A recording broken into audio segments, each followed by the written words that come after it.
magandang buhay and welcome to my channel! So ayan, nakita nyo naman na sa aking title, syempre kung anong aking content for today. So ayan mga bags, matagal na tong naging trending or nag-post ng ganito or nag-upload sa mga YouTuber. So dahil wala tayong budget magpa-reband, so nanood ako sa YouTube kung ano yung mga makakatipid tayong gawin dahil ito kasi yung buhok ko ganito medyo buhag-hag and then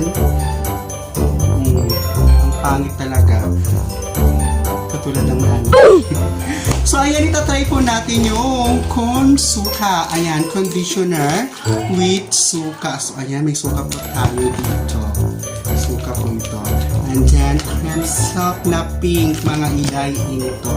So, itatry po natin kung legit ba siya or effective ba sa atin.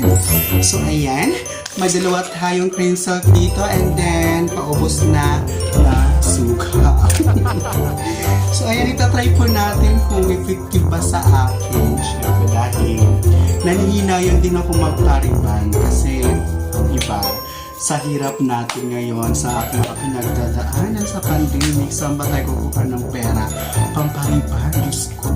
Ayan, gumawa tayo ng gumawa tayo ng mas makakamura. Again, load ka na mga tutorial kung paano pagandahin ang ating buhok. So, ayan mga bags. So, itatry po natin yan. No. So, let's go. May lagayan po tayo dito. Ayan, lagayan. And then, first,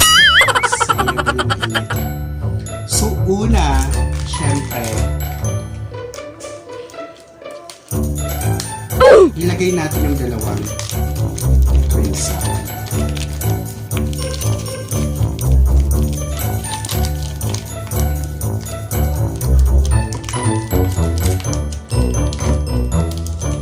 Parang okay lang naman.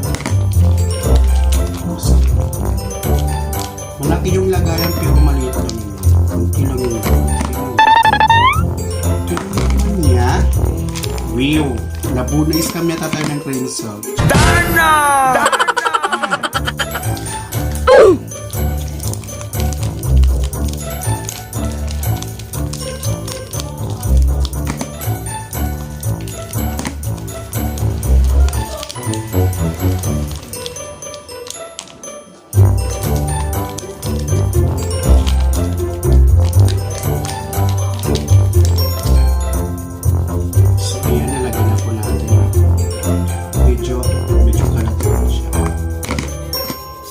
Nalagay na natin yung cream silk.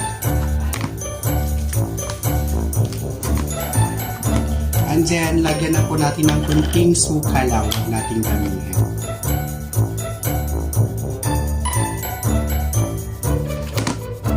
And then, haluin po natin. Since yung iba gumagamit ng kutsara, ako ay gumamit ng sukla. Siyempre. Yung adobo na siya. Lagyan pa natin yung suka.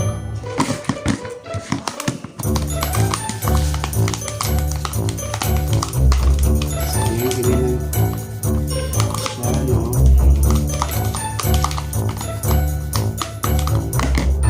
Lagyan pa natin.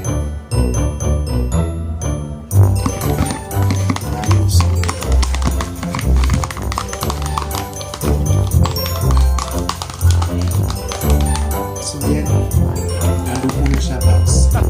So ayan, yung unahin natin yung lower part ng hook natin. Ang lower part naka-English.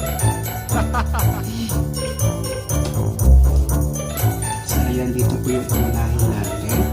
And then kumuha ng po tayo. Ayan. Ayan.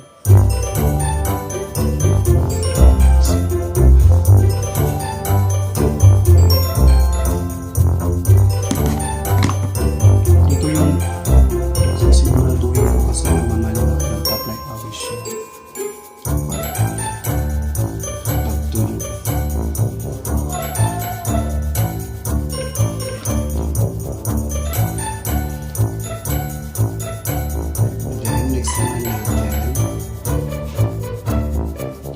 kailangan layer by layer yung paglagay.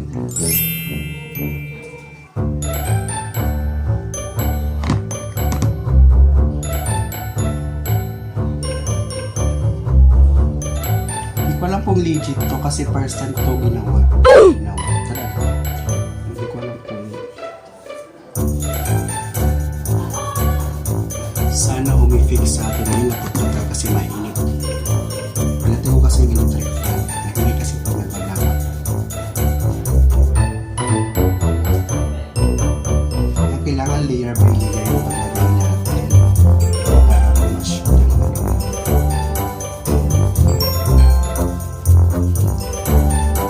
So, andayin ko tapos na relax na.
Kailangan natin i-massage yung scalp natin.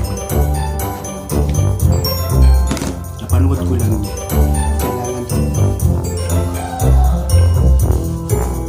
i-massage.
Supply natin.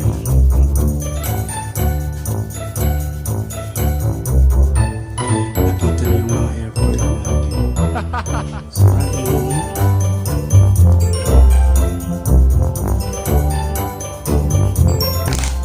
Wala po. So ayun mga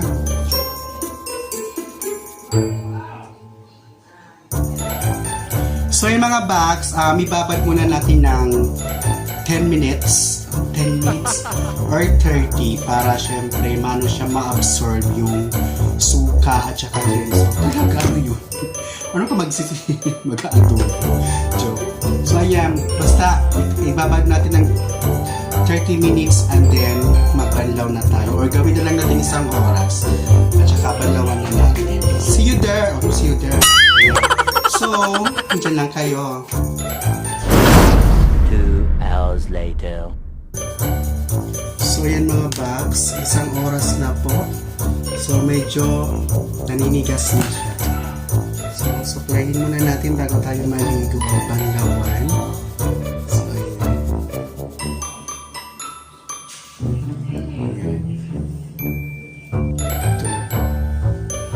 So, see you later po. See you later? See you later po mga box. Papantuan po muna natin ang ating adobong buhok. The next day. So, ayan na mga box. So, napanlawan na po natin yung ating minarinate na buhok. So, ayan, binanlawan na po natin. So, ayan, nakaroon ako ng toalya. And then, ito na po. Result niya, tsaka basa pa. So, para matuyo siya ng maaga, i-blower po natin. Para makita natin yung result po. Effective pa yung ginawa natin. Yung ginawa natin.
Meanwhile, So, ayan mga box, ito na po yung result ng buhok natin. Medyo gumanda naman siya, pero yung ibaba, parang ganun pa rin. Pero okay lang, parang gumanda yung buhok natin, ha? Parang umayos siya. Parang gumaan and then shiny. Hindi shiny. So, ayan mga box, ito na po yung result. Parang umayos naman yung buhok ko. Ayan, parang okay naman siya.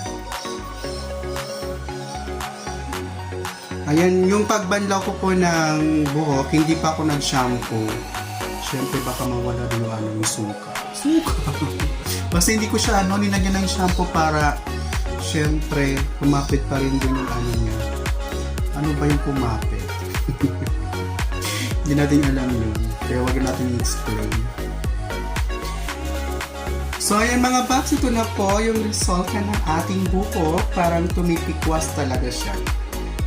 Hindi ko alam kung umifect ba siya o hindi kasi ganito yung buhok ko dati. Pero medyo umukay naman. Ayun, medyo umukay. Pero okay, ayan na natin yun. So, ayan, maraming salamat po sa inyong panonood. And then, kung nagustuhan nyo man po ang aking video, please po, paki-subscribe po. And then, please subscribe nyo po yung channel na ito. And then, shout out po sa iyo. Ayan, alam ko nanonood ka ngayon. And then, ingat ka po palagi. And ayan, maraming salamat mga box. Hanggang dito na lamang po ang ating video. Ano video? Ang ating video. So, ayan. Hanggang sa muli na rin pagkikita. Ako ang yung baklang warangin na nagsasabi. Bye-bye. Or ingat. Yan, bye.